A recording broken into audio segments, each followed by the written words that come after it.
नाजरीन आदाब, अजमत टाइम्स में आप तमाम का खैर मकदम है। जनता दल सेकुलर के रियासती सदर सीएम इब्राहिम ने आज एक प्रेस कॉन्फ्रेंस मुनक़िद की थी, जिसमें खुसूसी तौर पर हमारे चीफ एडिटर अजमतुल्लाह खान साहब ने शिरकत की। इस प्रेस कॉन्फ्रेंस से खिताब करते हुए सीएम इब्राहिम ने ये इल्ज़ाम कांग्रेस पर आयद किया कि राज्यसभा इंतखाबात में एक मरतबा फिर कांग्रेस मुसलमानों के साथ मजाक करने की कोशिश कर रही है। उन्होंने कहा कि कांग्रेस के पास सिर्फ 20 वोट हैं, इसके बावजूद उन्होंने दूसरे नंबर के लिए मंसूर खान को अपना उम्मीदवार बनाया है। उन्होंने सवाल उठाया कि मंसूर खान को अपना पहला उम्मीदवार उन्होंने क्यों नहीं बनाया। अगर मंसूर खान को पहला उम्मीदवार बनाया जाए और वो जीत कर आए तो मैं खुद जाकर उन्हें मुबारकबाद पेश करूँगा। इस तरह की और भी कई एक बसीरत अफरोज़ बातें सीएम इब्राहिम ने की। आप तफसील मुलाहिजा कर सकते हैं। कांग्रेस पार्टी जो है अक़लियतों के साथ दोबारा बहुत बड़ा मजाक किया है, जानते हुए उनके पास सिर्फ 20 वोट है, वो जीतेगा नहीं। बीजेपी जीतेगी, उनको पता है। सिर्फ बीजेपी को जिताने के वास्ते ये रहमान खान साहब, फार्मर यूनियन मिनिस्टर, उनके बेटे को जो है आज कैंडिडेट बना के उनको पॉलिटिकली ख़त्म करने का काम कर रहे हैं। अगर इनकी अक़लियतों पर इतना मोहब्बत थी तो जयराम रमेश की बजाय इन्हीं को दे देते। अगर ये भी नहीं हुआ, कम से कम हमारे से पूछते कि आप कुपेंद्र रेड्डी को डाल रहे, कुपेंद्र रेड्डी के वास्ते सोनिया गांधी से देवेगौड़ा जी बात करें, वो राजी है। शिव कुमार जी बात किए, वो राजी है। तमाम राजी होकर कुपेंद्र रेड्डी को सेलेक्ट करने के बाद अचानक रहमान खान के बेटे को कैंडिडेट डिक्लेयर करना है, और वो भी कब करे? बोम्माई का कैंडिडेट बीजेपी का नहीं है, अब येडियुरप्पा का कैंडिडेट लहर सिंह आते ही एकदम कांग्रेस की सोच बदल गई और दूसरा कैंडिडेट जो है कांग्रेस वाले डाले। ये मुसलमानों को बेवकूफ बनाने का काम, मुसलमानों को अंधेरे में रखने का काम दोबारा आज ये लोग करने की कोशिश किए हैं। उनसे मैं अपील करता हूँ, अक़लियतों के ऊपर तुम्हारी मोहब्बत क्या है करने का मुझे मालूम है।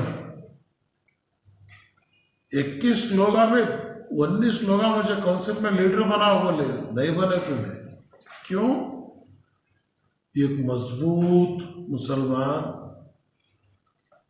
एक मजबूत क़ियादत अक़लियत की रियासत में नहीं रहना, ये तुम्हारी सोच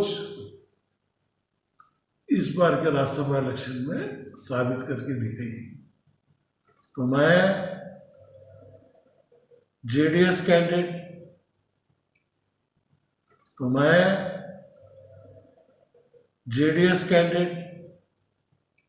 जीतना मुझे उम्मीद है, लेकिन इनकी कोशिश है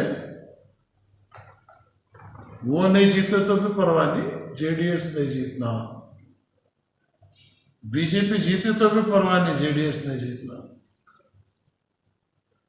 आगे असेंबली इलेक्शन में भी इनका रवैया यही रहेगा। जलधारे के लिए जो लाखों के लोग आने के बाद दिन ब दिन कांग्रेस से लोग जा रहे। कपिल सिब्बल गया, कृष्णमूर्ति एक्सएमपी कर्नाटक का गया, मुख्यमंत्री चंद्रू गया। हर रोज इनके घर से एक एक आदमी जाले को है। तो इनको पार्टी बनना करने की फिक्र नहीं है, कांग्रेस को कैसा मजबूत करना इसकी फिक्र नहीं है।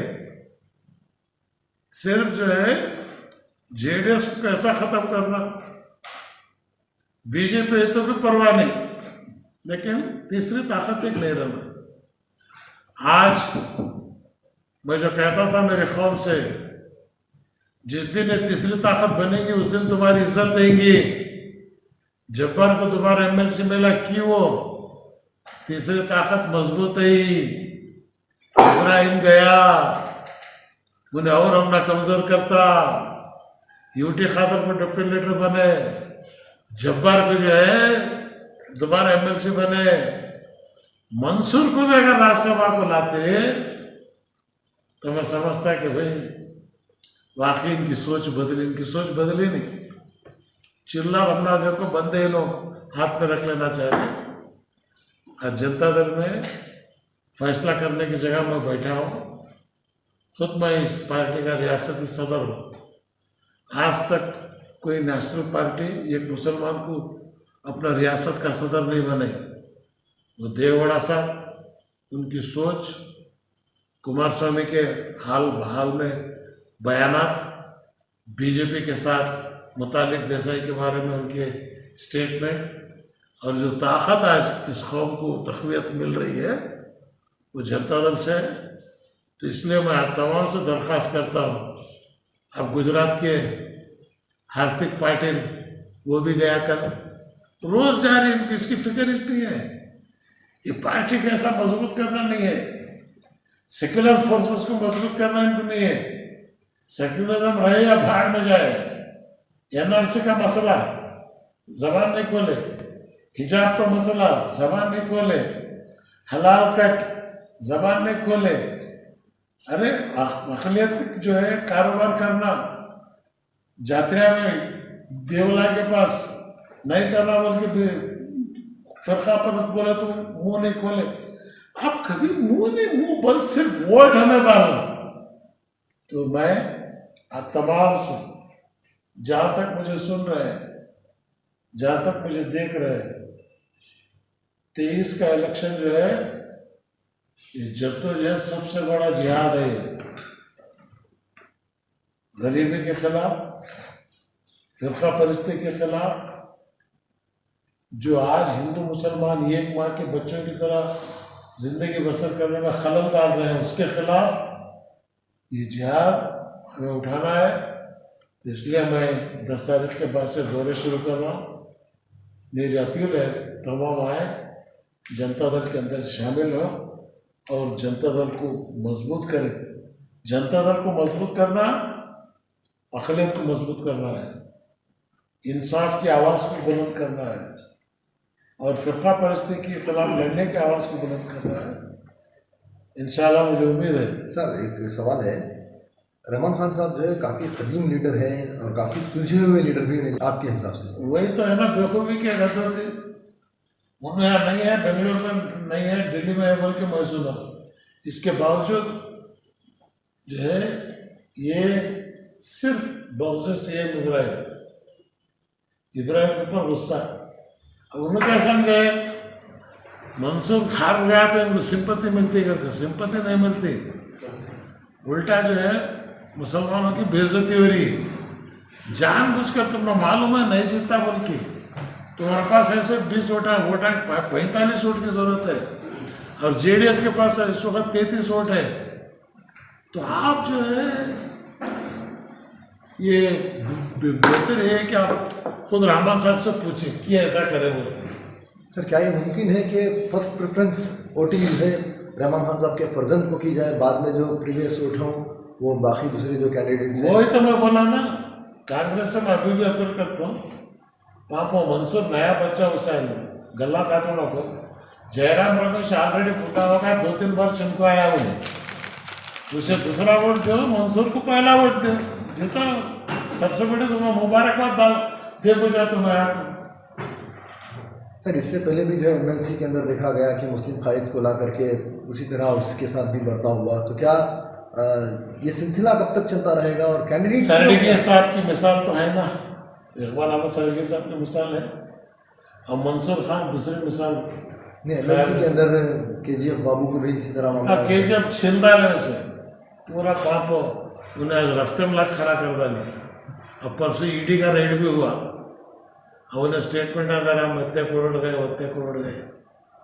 तो ये इसलिए मैं अपने कौम के लोगों से करता हूँ रात को देखे सो गड्ढे में दिन को कूदो न को। 70 साल का तजुर्बा है तुमने कांग्रेस का बड़े मिठ्ठे बातें करते हैं लेकिन सर ये भी बात सुनने में आ रही है कि तमाम तहरीक के पीछे जो है फॉर्मर सीएम सिद्धरामैया का हाथ है। आपकी उनके साथ जो गहरे ताल्लुकात थे, बावजूद इसकी आपकी मुखालिफत में इस तरह के इक़दाम क्यों? ये उनसे पूछना कि मुझे बेशक सिद्धरामैया साहब से मेरी मोहब्बत है, देवाड़ा साहब से मोहब्बत है, लेकिन ये मोहब्बत में जो है कौम के विखार को बर्बाद करना नहीं चाहता। मेरी पॉलिसी रही हमेशा। आज मुझे यहाँ पे सदर बना इसलिए क्योंकि मैं अखिलियत का हूँ। ये सीएम इब्राहिम की इज्जत नहीं है, पूरे मुस्लिम उम्मत मोहम्मदिया की, मुस्लिम कौम को एक इज्जत मिली है और फ़िरका परस्ती के ख़िलाफ़ अखिलियत को एक इज्जत मिली है, हिंदू मुसलमान की भाईचारगी के वास्ते एक इज्जत मिली है। तो मैं ये नहीं समझता ये वहदा मेरे लिए बड़ा है, बल्कि ये आज पूरे अखिलियतों के लिए सबसे बड़ा वहदा है। तो इस वक्त जो कायद अपने आप को मुस्लिम कायद बता रहे हैं, वो भी जो है इस तरह की जिल्लतों में पड़े हुए हैं, तो उन लोगों के लिए क्या मैसेज है? मेरा मैसेज यही है, उठो, एमएलए की सीट बड़ी नहीं है, विखार और इज्जत सबसे बड़ी चीज़ है। टिप्पू सुल्तान शहीद रहमतुल्लाह अलैह के सरजमे नहीं है। 100 साल की गिदड़ की ज़िंदगी से एक दिन की शेर की ज़िंदगी बेहतर है। शेर की ज़िंदगी जियो, मेरे साथ आओ, हाथ बढ़ाओ, कौम के विखार को, कौम के कामों में जो रुकावट है उसे दूर करो। 1,36,00,000 नंबर 1 पॉपुलेशन है, इसका मुकाम हम हासिल करेंगे। मेरा साथ दो, मेरी अपील है तुम्हारे से।